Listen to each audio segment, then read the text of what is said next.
kami punya jurnal, buku, dan juga e-books. Nanti saya akan jelaskan satu demi satu dan juga termasuk manfaat dari yang bisa kami berikan, walaupun mungkin ITB belum melanggar secara keseluruhan. Nah, mungkin sebagai pengenalan, apa sih jurnal ilmiah dan buku ilmiah? Jadi jurnal ini adalah berupa karya tulisan yang dimana dia dipublikasi secara berkala dan rutin ya, seperti itu. Dan juga berdasarkan hasil penelitian lapangan atau pemikiran atau kajian-kajian seperti itu. Sedangkan buku merupakan suatu karya tulisan yang biasanya berisi pemaparan atau penjabaran suatu bidang ilmu pengetahuan, dan dari segi publikasinya jurnal ilmiah itu lebih banyak jumlah publikasinya dibandingkan dengan buku. Kalau buku mungkin 1 tahun hanya 1 buku, tapi kalau revisi pun mungkin akan di tahun kedua atau tahun ketiga dan seterusnya. Nah, ciri-cirinya kalau jurnal itu ya seperti yang tadi, publikasi secara berkala, dia satu tahun itu disebut sebagai satu volume, dan satu volume itu minimal dia ada satu isu atau bisa sampai dengan puluhan isu, tergantung dari topiknya. Satu isu sendiri, dia minimal itu ada satu artikel sampai dengan tidak terhingga.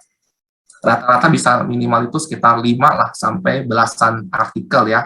Dan biasanya kalau dari zaman dulu itu jurnal ini disimpan dalam bentuk CD seperti itu atau CD ya seperti itu, dan sekarang semuanya sudah lebih ke arah publikasi secara online, jadi semuanya tersedia di website.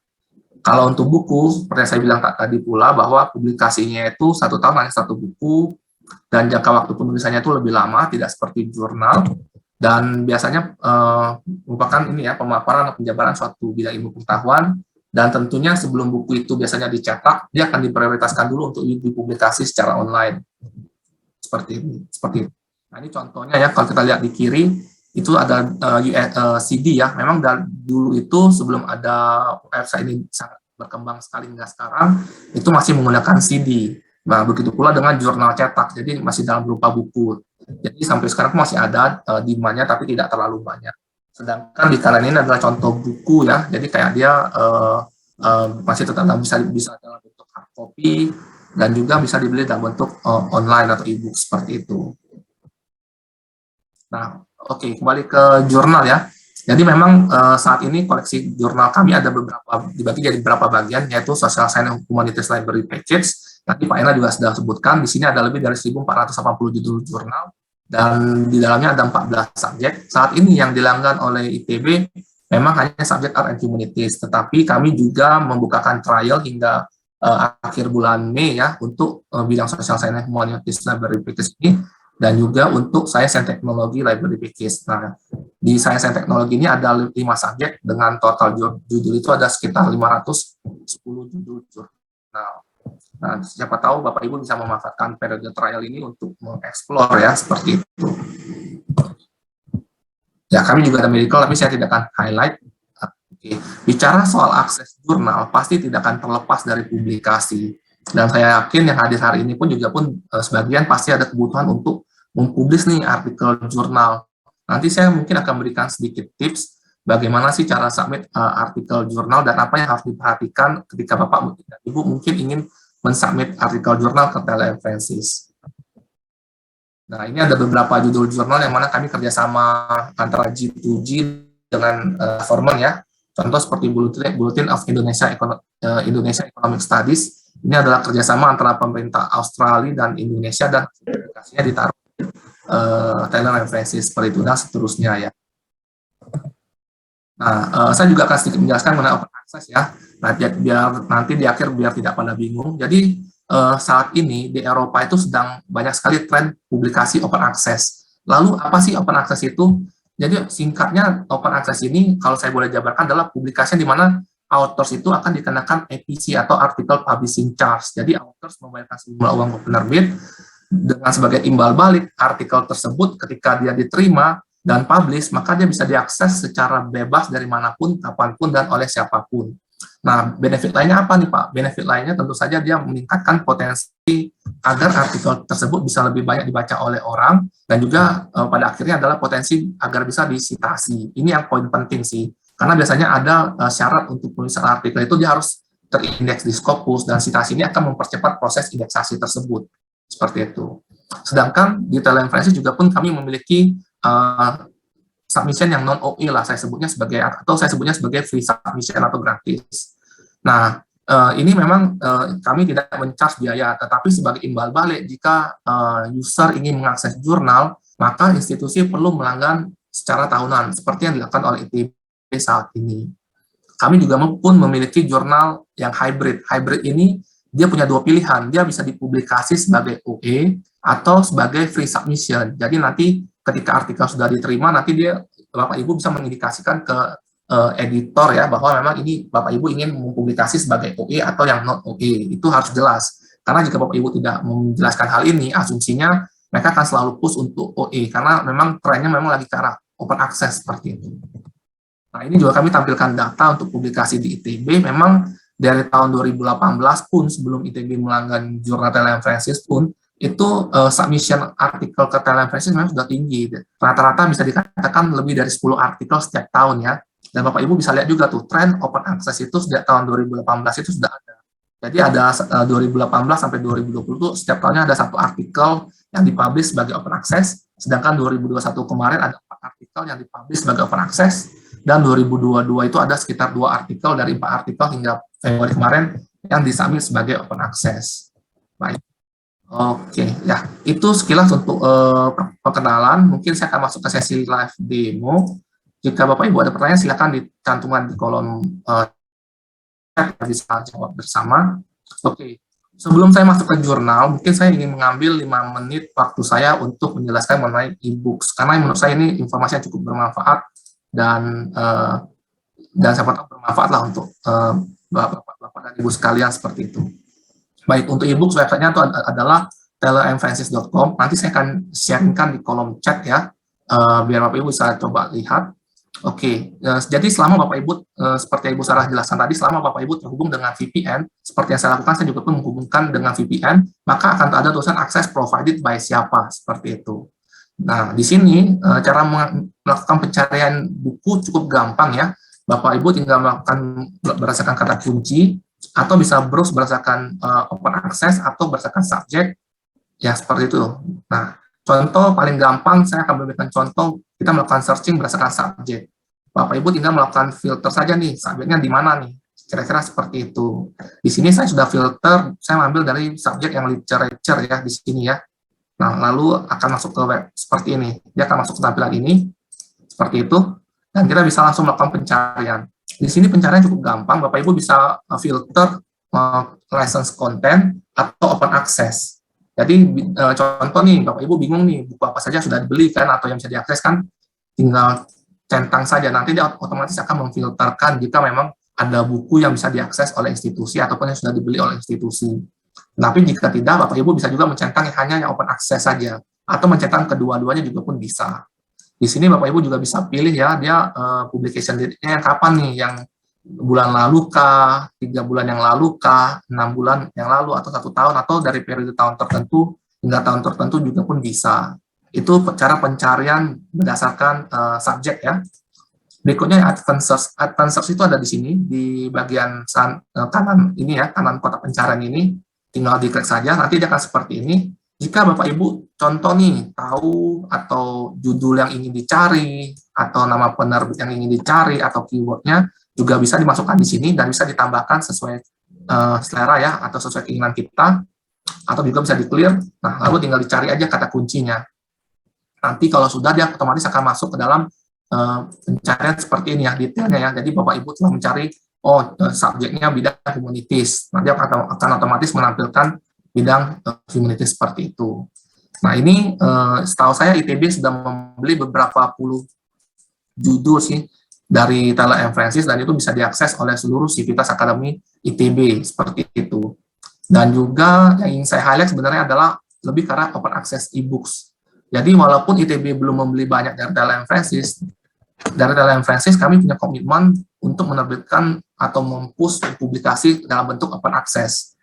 Nah, untuk open access sendiri di Teleemphasis saat ini kami ada lebih dari 1.400 judul buku ya, dan itu tahun-tahun terbaru. Bapak Ibu bisa filter sendiri berdasarkan subjek atau berdasarkan e-books collection-nya bidang tertentu, atau dari tahun publication date dari tahun tertentu, atau dari imprint. Seperti yang saya bilang tadi, kita disebut sebagai grup karena kita ada menaming seperti society ya, seperti Albert's Publication, dari Burley.Science, dan lain-lainnya. Nah, itu yang kenapa kami disebut sebagai Tele-Emphasis Group. Atau bahkan juga pun bisa melakukan filter berdasarkan nama authors. Nah, cara mengaksesnya bagaimana nih Pak? Cara mengaksesnya cukup gampang. Bapak Ibu tinggal klik aja buku yang diinginkan atau per chapter yang diinginkan ya, bisa juga seperti itu, tapi saya sarankan untuk buku saja. Lalu dia akan masuk tampilan di sini. Ini yang saya buka adalah buku open access ya, tapi kurang lebih tampilannya sama dengan buku yang non open access. Di sini user dapat melakukan citasi dengan cara klik yang citation ini, lalu copy. Nah, itu untuk cara untuk mensitasi. Atau jika user ingin men-share ke sosial media juga bisa, atau via email juga bisa, tetapi jangan langsung share PDF-nya, karena setiap PDF yang di-share itu, maka institusi akan kehilangan satu usage statistik. Dan ini akan merugikan bagi user itu sendiri nantinya, karena otomatis usage-nya akan kecil, sehingga tahun depan tidak ada lagi budget untuk pembelian buku ataupun langganan jurnal, karena usage-nya kecil, seperti itu. Di Tele-Emphasis, user bisa membaca secara online, ataupun download PDF ya, nah, seperti itu. Ini lagi loading ya, ini cara baca online-nya ya, dan nanti bisa dikasih note, dan bisa di-save. Tetapi untuk save ini harus per user, dalam artian Bapak Ibu harus mendaftar sebagai satu account lah, seperti membuat email lah. Jadi nanti ketika Bapak Ibu login, Bapak Ibu langsung dikenali sebagai contoh Ardi Chandra, seperti itu. Bisa dilihat ya halamannya, atau bisa diperbesar, atau diperkecil, atau full screen juga pun bisa. Nah, nanti bisa dicoba sendiri. Oke. Nah, tetapi kalau misalnya Bapak Ibu juga ingin download, juga bisa tinggal download PDF-nya, atau bahkan bisa di-download per chapter, kurang lebih seperti itu. Jadi bagi kami aksesnya unlimited dan bisa diakses sesuai dengan yang diinginkan oleh user lah. Kurang lebih begitu sih untuk e-books-nya. Saya tidak akan panjang lebar karena memang tidak terlalu complicated, tetapi nanti jika ada pertanyaan silakan ditanyakan. Berikutnya yang ingin saya highlight adalah lebih ke arah jurnal. Nah, jurnal sama seperti yang Bu saya katakan, selama Bapak Ibu login menggunakan VPN atau menggunakan jaringan MiFi kampus atau IP kampus atau username password yang kami berikan, maka seharusnya akan ada tulisan access provided by Institut Teknologi Bandung. Di sini ada beberapa feature yang bisa kita lakukan, sama seperti Ibu tadi ya. Kita bisa menggunakan feature advanced, lalu melakukan kata kunci pencarian, atau berdasarkan subjek, ataupun melakukan pencarian berdasarkan jurnal A to Z. Itu juga bisa seperti itu. Nah, saya akan jelaskan dulu untuk feature advanced ya. Di sini Bapak Ibu bisa melakukan pencarian seperti ini. Nama judul, authors, keyword, abstract, affiliation, atau funders, dan bisa ditambahkan lebih dari satu. Bapak Ibu juga bisa menggunakan Boolean operators. Boolean operators itu adalah ada tiga yang kami pakai ya, yaitu and, plus, atau dan, atau or, dan not, seperti itu. Contoh seperti ini, saya mau cari marketing communication, not advertising, contohnya seperti itu. Lalu saya search.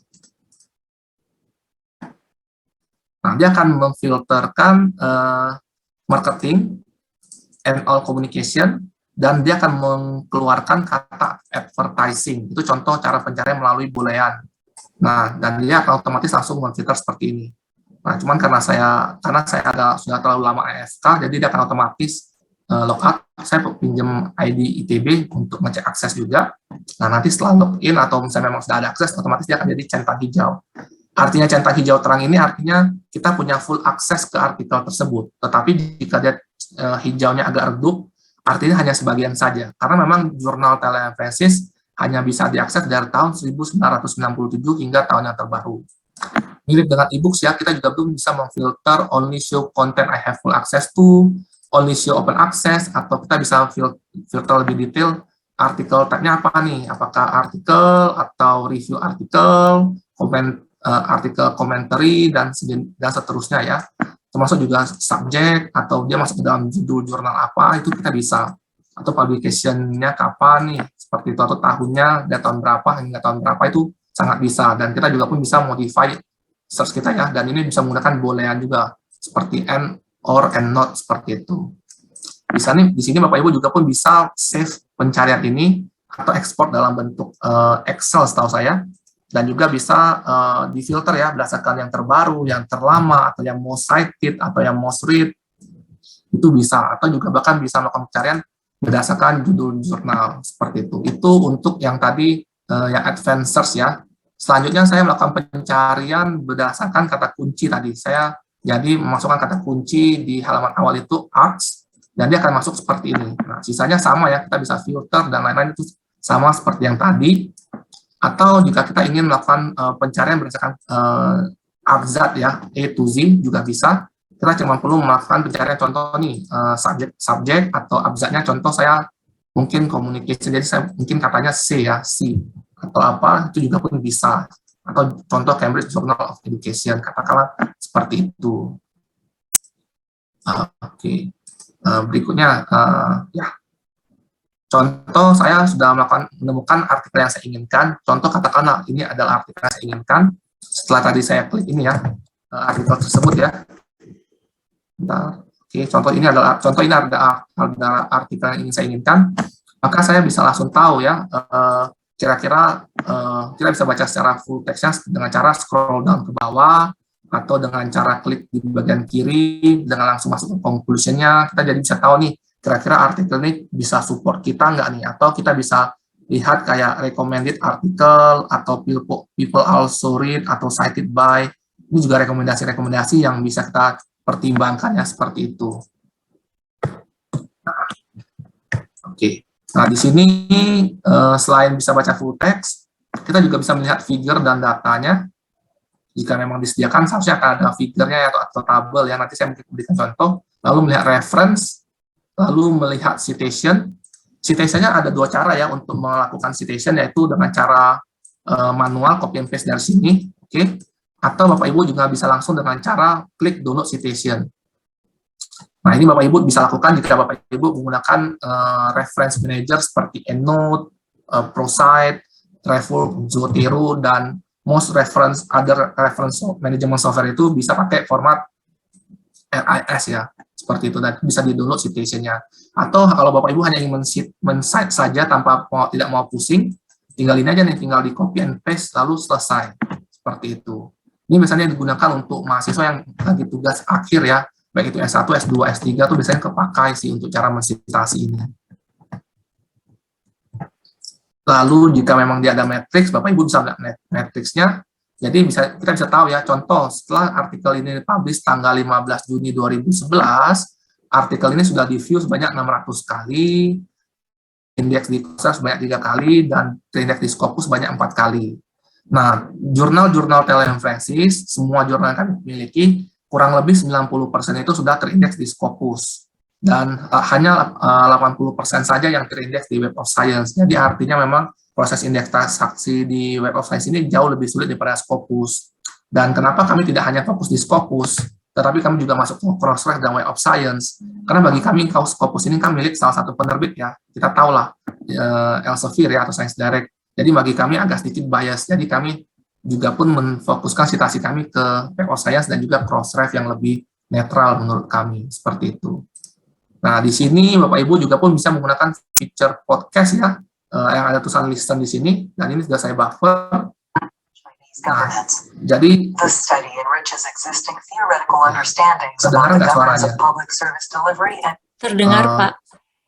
Terdengar ya? Yeah. Oke. Jadi bisa coba sendiri nanti untuk feature podcast ini. Lalu nih, katakanlah kita lagi sibuk dan lagi lagi mungkin belum sempat baca, kita bisa download juga PDF ataupun EPUB-nya. Bedanya kalau PDF ini dia PDF biasa, kalau PDF ini dia PDF biasa ya, tidak bisa diedit-edit, tapi kalau EPUB ini dia bisa dikasih note dan lain-lainnya. Tapi untuk mengakses EPUB kita harus bikin account personal lagi, jadi biar bisa terikot seperti itu. Oke, kurang lebih seperti itu ya. Di sini kalau teman-teman katakanlah teman-teman ada yang ingin temannya meminta artikel ini nih, kami selalu sarankan adalah kita selalu share menggunakan email, atau kita berikan DOI-nya ini, atau kita copy and paste link yang ada di browser ini ke teman kita. Jadi jangan langsung berikan PDF-nya, karena seperti saya bilang tadi, setiap artikel walaupun kita berikan langsung PDF-nya, institusi akan kehilangan satu usage.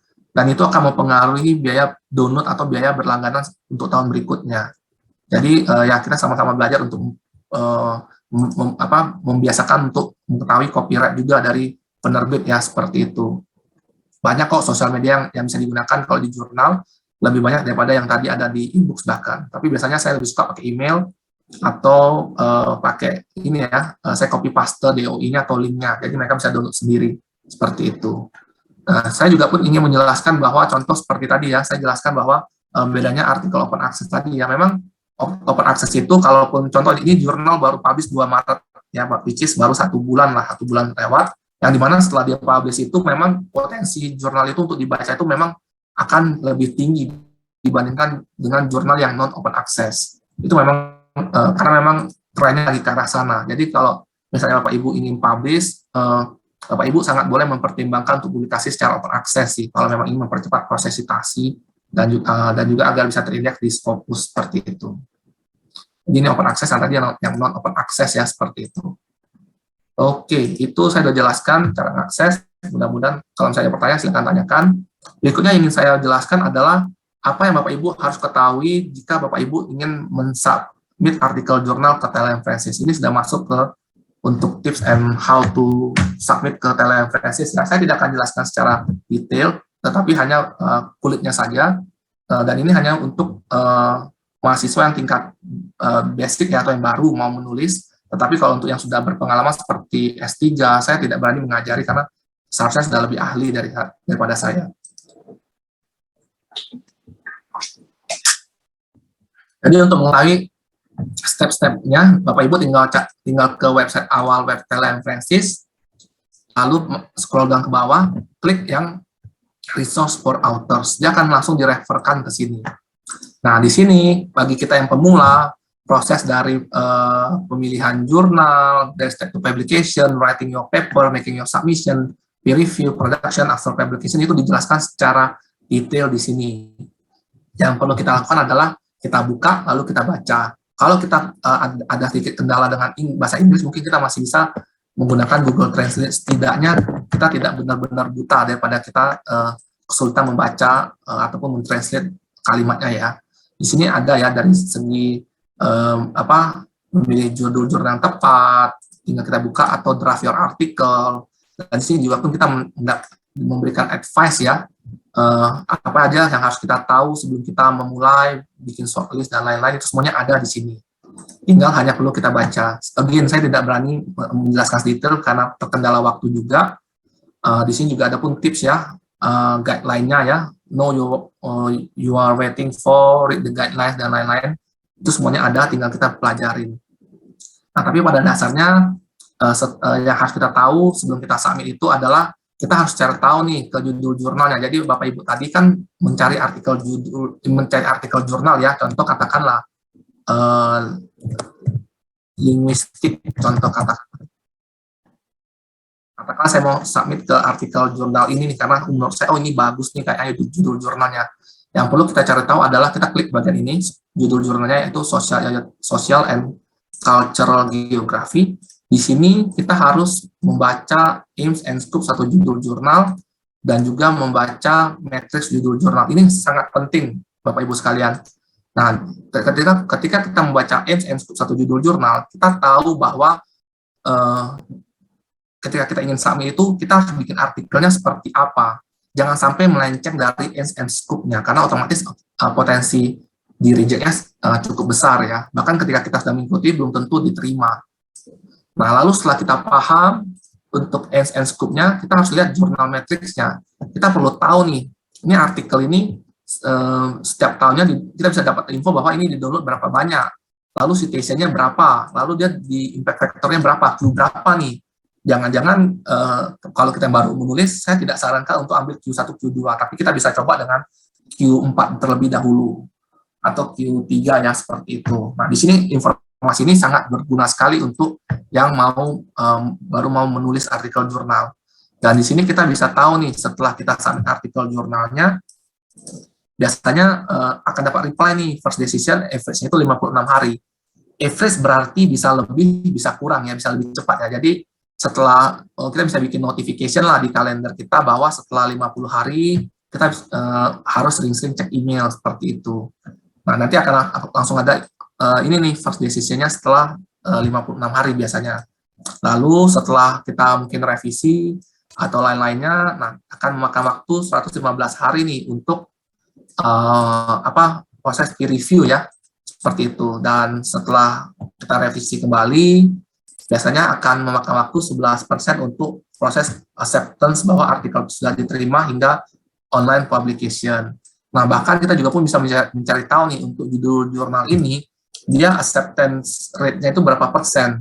Kalau kita pemula, jangan cari yang di bawah 30%. Saya selalu sarankan cari artikel yang mungkin 40% atau 50%, jadi lebih chances-nya lebih besar. Kalau kita masih baru lalu carinya Q1, yang chance-nya di bawah 10%, bahkan juga ada yang 10% itu ya pasti otomatis akan sulit ya, seperti itu. Tadi kita sudah punya berpengalaman, ya bolehlah kita coba yang Q1 seperti itu, atau yang lebih sulit. Karena memang semakin tinggi impact factor-nya ini, memang semakin sulit ya untuk submit ke sana. Itu kurang lebih tips untuk melihat sebelum kita men-submit ya. Lalu di sini kita setelah view review kita juga akan ada informasi lebih detail bagaimana cara bikin revisi bahkan hingga sampai artikel kita diterima. Nah, lalu setelah artikel kita diterima, biasanya kita akan dapatkan proofread-nya ya. Nah, inilah yang bisa kita jadikan sebagai syarat kelulusan atau kenaikan pangkat ya, seperti itu. Karena memang ada peraturan dari Kementerian Pendidikan mengenai syarat kenaikan pangkat untuk jadi guru besar atau lulusan untuk S3 atau doktoral ya, seperti itu. Oke, ini ya mudah-mudahan berguna. Oke. Nah, oke, yang berikutnya adalah jika nih katakanlah Bapak Ibu sudah punya judul jurnal, sudah punya artikel jurnal nih, tapi bingung mau submit kemana nih.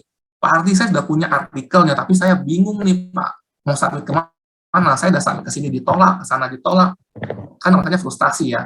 Nah, biasanya beberapa penerbit kita memiliki namanya jurnal suggester.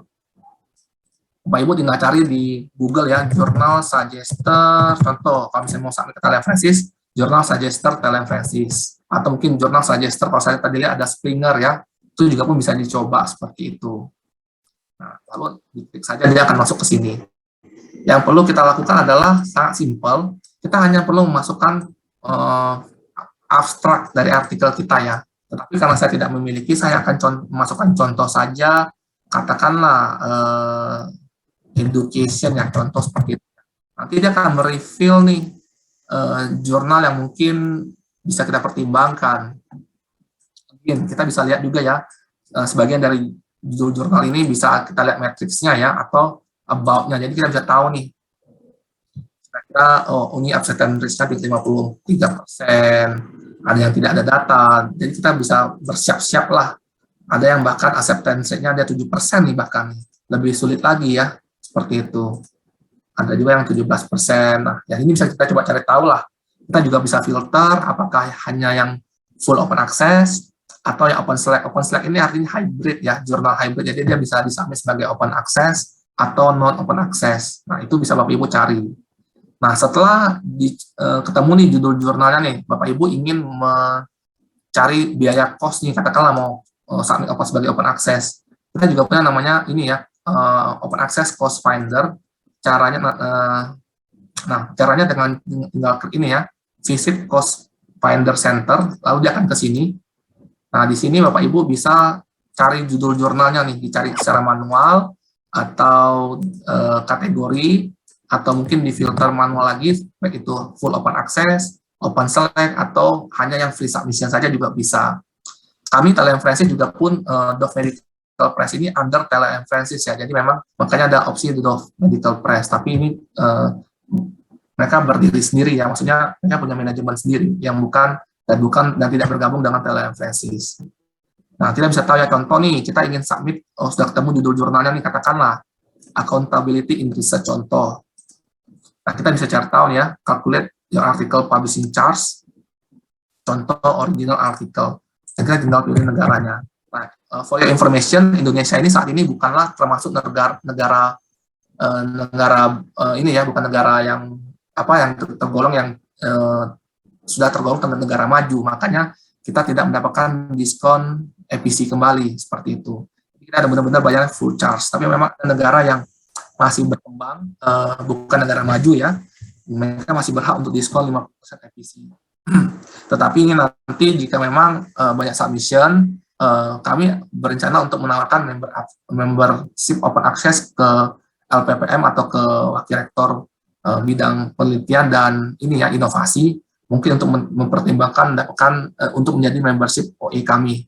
Dan jika menjadi membership itu biasanya institusi berhak untuk diskon minimal 5% hingga 15% tergantung dari jumlah depositnya nanti. Tapi itu mungkin berikutnya lah seperti itu. Karena memang demandnya ITB masih di bawah 5 artikel per tahun ya, jadi saya belum berani menawarkan seperti itu. Oke. Nah, ini kurang mudah-mudahan cukup jelas ya, tapi jika belum jelas bisa ditanyakan. Oke, kami juga menyarankan nih jika Bapak Ibu lagi bingung, saya ini sudah berusaha yang semaksimal nih, Inggris saya sudah edit, sudah ke Fakultas Sastra, tetapi belum diterima-terima nih manuskrip saya tuh mungkin karena kita Indonesia kan, jadi mungkin dari sisi grammar kita masih kurang betul, strukturnya masih salah. Kita boleh menggunakan editing service. Taylor Francis kami menyediakan editing service, tapi ini berdiri sendiri, atau tidak harus Taylor Francis, juga ada namanya Enago atau Editage. Bapak Ibu bisa menggunakan namanya jasa proofread. Jika memang hanya galaunya menurut saya 50%. Tetapi kalau Bapak Ibu sangat galau sekali, jangan pakai proofread, tapi pakainya copy editing.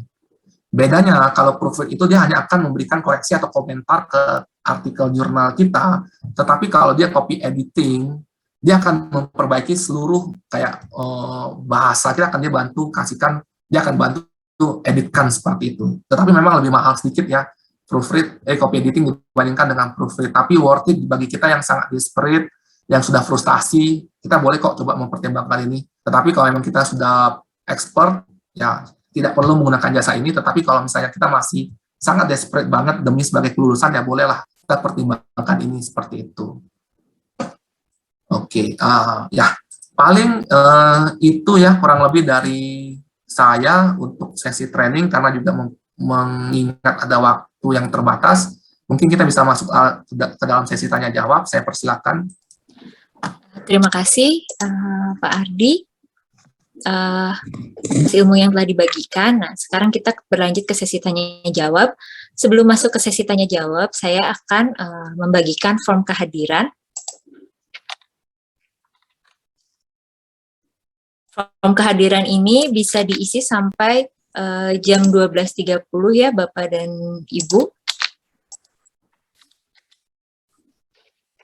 Nah, ini Pak Ardi, selama penjelasan ini sudah ada beberapa yang bertanya, bisa saya bacakan. Nanti juga jika ada Bapak dan Ibu yang hendak bertanya, bisa langsung bertanya secara langsung atau bisa bertanya melalui kolom chat. Yang pertama ini ada pertanyaan dari Bapak Yedi Purwanto, yaitu, boleh tanya Pak, terkait dengan pencarian suatu judul artikel, kita batasi dari tahun 2010 sampai dengan 2021. Misal tentang isu Peace Education in Higher Education. Mohon penjelasannya. Yang kedua, apakah jika sudah tercatat menjadi member Taylor & Francis melalui ITB, bisa akses semua artikel Taylor & Francis secara gratis walaupun terbitan terbaru? Nah, silakan Pak Ardi untuk pertanyaan pertama. Oke, tadi ya pertanyaan pertama kan dia ingin dijelaskan lebih ke arah filter pencariannya ya Ibu ya, betul ya? Ya, betul Pak. Oke, tadi kata saya kata kuncinya Peace Education in Higher Education. Baik, Peace Education, Higher Education. Ini ya kata kuncinya ya. Oke. Jadi ya.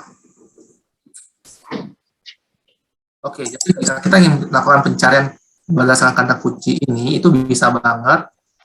Kita tinggal perlu memasukkan keywordnya di sini, lalu kita filter dulu, only show content I have full access to, itu yang pertama. Yang kedua, kita harus, tadi maunya per tahun ya, tahunnya, jadi tiap tahun 2010 hingga 2020. Hingga 2020, nah di sini. Lalu kita klik apply filter. maka otomatis artikel yang muncul itu hanyalah artikel yang dari tahun 2010 sampai tahun 2020 dan ya hanya yang sudah bisa diakses oleh ITB ya. Ini kita juga bisa centang open access, jadi dia bisa lebih banyak ya. Salah satu ya. Jadi kita kalau mau open access saja bisa, atau only show konten yang hanya yang dilakukan oleh ITB juga pun bisa. Nah, begitu sih Pak cara memfilternya. Mudah-mudahan membantu ya. Sisanya sama, tinggal masuk ke artikel judul jurnalnya, atau Bapak bisa langsung download, langsung klik full text di sini ya.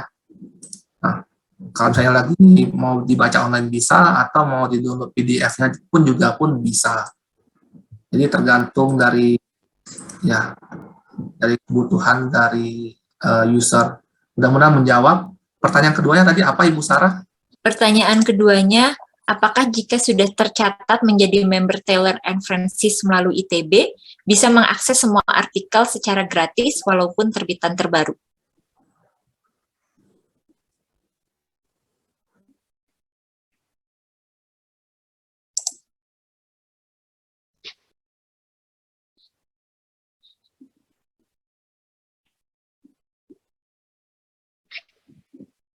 Ya, halo Ibu, mohon maaf. Ya, halo Pak, suara saya terdengar? Ya, terdengar. Mohon maaf tadi terputus. Oke, jadi yang jika menjadi member, maksudnya member mendaftar pribadi, maksudnya seperti itu Ibu atau bagaimana ya? Di sini sih hanya jika sudah tercatat menjadi member melalui ITB, atau mungkin yang dimaksud jika sudah mengakses dari ITB ya Pak? Ya, bisa jadi seperti itu ya. Saya asumsinya seperti itu. Sedikit, saya jelaskan sedikit ya Pak Ardi, Ibu Baik, Sarah. silakan. Jadi kita ini kan sudah didaftarkan melalui ITB lah ya. Nah, Betul. apakah kalau misalnya kita sudah terdaftar resmi sebagai member melalui institusi kami yaitu ITB, nah kami bisa nggak membuka artikel-artikel sekalipun tahun-tahunnya yang terbaru gitu kan ya? Nah Betul. itu pertanyaannya. Terima kasih Pak Baik. Ardi. Baik Pak Yedi. Ya, mungkin saya menjelaskan. Jadi sistemnya kalau jurnal ini kalau adalah langganan per 12 bulan atau kalender year Pak. Jadi bisa dari 1 Januari hingga 31 Desember 2022 ya. Nah, yang dilanggan oleh ITB saat ini sudah saya share di chat ya, yaitu hanya untuk bidang Art and Humaniora, Art and Humanities, yang dimana hanya khusus untuk 200 judul. Tetapi saat ini Pak, kami sedang membukakan trial dari tanggal 11 April kemarin hingga akhir bulan Mei ya. Itu Civitas Akademi ITB bisa mengakses ke seluruh jurnal Taylor and Francis kecuali yang medical, karena kan ITB tidak ada kedokteran ya. Itu diakses dan bisa diakses full text-nya Pak, dan juga di-download. Tetapi artikel yang bisa diakses itu hingga tahun 97 hingga tahun yang terbaru Pak. Jadi sementara ini bisa, tapi hanya hingga akhir Mei 2022. Setelah Mei, maka otomatis hanya bisa khusus yang untuk bidang Art and Humanities. Ya, mudah-mudahan menjawab Pak Teddy. Amin. Terima kasih Pak Ardi, terima kasih Mbak. Terima kasih, sama-sama. Berikutnya Bu.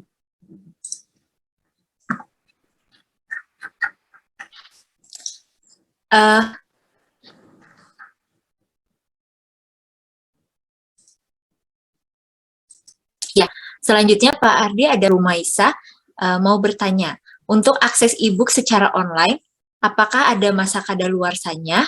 Kalau ada, berapa lama jangka waktu mengaksesnya? Terima kasih Pak Ardi. Baik, untuk e-books yang memang ya pertanyaan sangat baik sekali. Jadi memang setiap penerbit itu beda-beda kebijakan untuk perihal e-booksnya. Tetapi untuk Taylor and Francis yang kami tawarkan, e-books yang sudah dibeli itu akan menjadi hak milik dari institusi selamanya tidak ada jangka waktu ataupun pembatasan, kecuali ITB membelinya buku yang e-text atau buku yang premium punya untuk yang textbook, maka memang itu ada pembatasan untuk akses. Tetapi yang dibeli oleh ITB memang saat ini adalah e-books yang DRM free atau download restriction manajemennya itu tidak ada, jadi bisa di-download secara free dan bisa diakses secara unlimited tanpa batas waktu dan bisa diakses selamanya selama Taylor and Francis berdiri. Ya, mudah-mudahan menjawab Ibu. Iya, terima kasih. Lalu ini ada pertanyaan ketiga dari Pak Jam-Jam ya. Kalau boleh tahu, apa kelebihan Taylor and Francis dengan tempat publikasi lainnya? Oke, baik. Ya, tadi saya di awal presentasi memang saya menjelaskan kelebihan teleinformansis ini sebenarnya sama lah kurang lebih dengan penerbit besar lainnya. Cuman yang bisa saya highlight adalah ketika Bapak mensubmit artikel Bapak ke penerbit yang besar, berarti Bapak aman daripada jurnal mensubmit artikel jurnal predator, Pak. Karena memang teleinformansis kami diakui secara global ya Pak, dan kami seluruh jurnal kami tidak ada jurnal predator, karena kami ada dapatkan berita memang ada bahkan penerbit yang terbesar di dunia aja memang masih menerima jurnal predator. Saya nggak perlu sebut merek, tapi itu ada informasi tersebut. Dan kalau saya Bapak mensubmit ke kami, saat ini teleinformansis kami penerbit terbesar nomor 4 di dunia Pak, secara global untuk akademik ya Pak. Dan untuk bidang yang kami paling science, Bapak mensubmit artikel Bapak yang berhubungan bidang social science dan humaniora, maka Bapak mensubmit artikel Bapak ke penerbit yang terbesar di dunia untuk bidang tersebut. Itu kurang lebih benefitnya mungkin Bu Sarah. Lalu ini ada pertanyaan dari Ibu Teti, apa perbedaan antara Taylor and Francis yang dilanggan ITB dan Perpustakaan Nasional? Oke, pertanyaannya baik sekali. Ya, memang Perpustakaan Nasional memang ada melanggan jurnal Taylor and Francis, Ibu. Dan memang tapi kami batasin untuk subjek-subjeknya. Saat ini perpustas itu mereka melanggan itu lebih untuk bidang science and technology Bu, dan medical. Jadi saya bisa yakinkan memang bahwa jurnal yang dilanggan oleh ITB dengan Perpustakaan Nasional itu memang paketnya berbeda. Seperti itu. Mereka lebih ke arah science and teknologi saat ini dan medical, tapi untuk yang social science mereka sama sekali tidak ada berlangganan ke Taylor and Francis ya Ibu, seperti itu. Untuk subjeknya seperti itu. Ya, mudah-mudahan menjawab. Terima kasih. Lalu ini ada dari Ibu Christina Gantini. Penjelasan tentang koneksi VPN dari luar kampus tadi terlalu cepat. Apa bisa kami dibagikan panduannya? Oh baik, Ibu Christina, untuk panduannya sendiri itu nanti ada di DSTI. Akan saya share saja ya linknya di chat ini. Atau perlu di demonstrasikan sekali lagi? Atau cukup link panduannya saja, Bu Christina? Link panduannya saja, Bu. Baik, akan saya kirimkan. Apakah ada pertanyaan lain? Bisa bertanya secara langsung ataupun melalui kolom chat.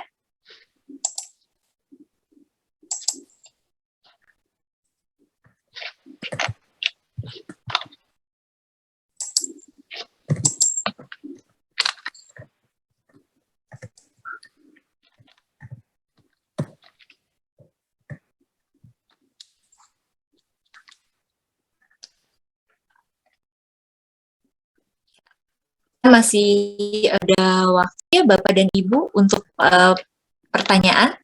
Apakah ada yang masih mau bertanya?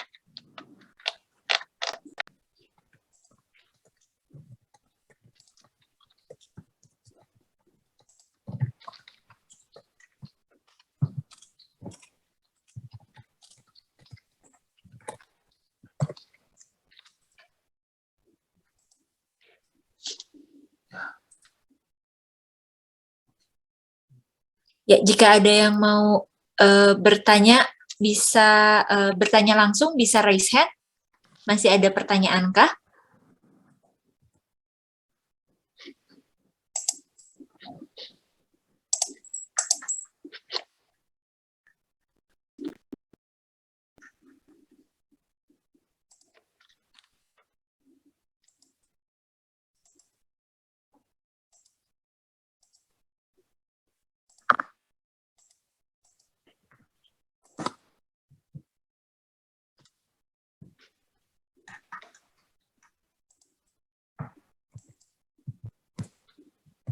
Baik, masih belum ada yang bertanya lagi.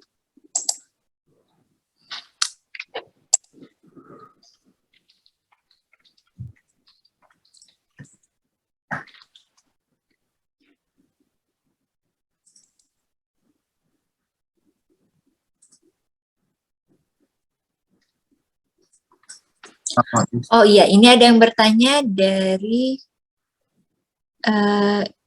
Yunita ya. nama institusi ITB dalam bahasa Inggris, format mana yang ada di muncul.